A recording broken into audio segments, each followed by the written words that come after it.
ఇంటింటికి కిలో బంగారం, అది కిలో బంగారం ఇస్తే ఖచ్చితంగా జగనే గెలుస్తాడు. కానీ కిలో బంగారం ఎక్కడి నుంచి పట్టుకొస్తాడు ఆయన? ఎవరితో ఒప్పందం చేసుకోవాలి? ఇప్పుడు ట్యాబులు కావాలంటే మొన్న ట్యాబులు ఒక కంపెనీతో ఒప్పందం చేసుకున్నాడు. కిలో బంగారం ఇంటింటికి కావాలంటే ఎవరితో ఒప్పందం చేసుకోవాలి? ఎక్కడి నుంచి పట్టుకుని రావాలి? దుబాయ్ నుంచి పట్టుకుని రావాలి, లేదంటే ఇంకోటి పట్టుకుని అది అట్లాంటి హామీలకి జనాలు నమ్ముతారని కూడా తప్పది.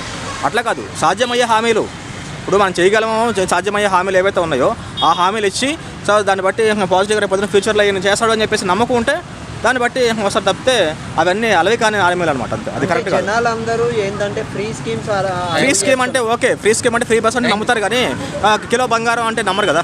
అంటే ఫ్రీ స్కీమ్స్ అలౌ చేస్తున్నారా, డెవలప్మెంట్ కోరుకుంటున్నారా? ఫ్రీ స్కీమ్స్ అనేవి కొంతవరకే ఉండాలండి. ఫ్రీ స్కీమ్స్ ఎంతవరకు ఉండాలంటే ఎట్లా ఉండాలంటే ఇప్పుడు బిలో మిడిల్ క్లాస్ పీపుల్ ఉన్నారు, వాళ్ళకి బస్ ఫ్రీ అంటే ఓకే కాదు, ఇవ్వచ్చు. ఎంతవరకు ఉంటుంది అంటే బడ్జెట్ అది ఒక మంత్లీ వచ్చేసి 3000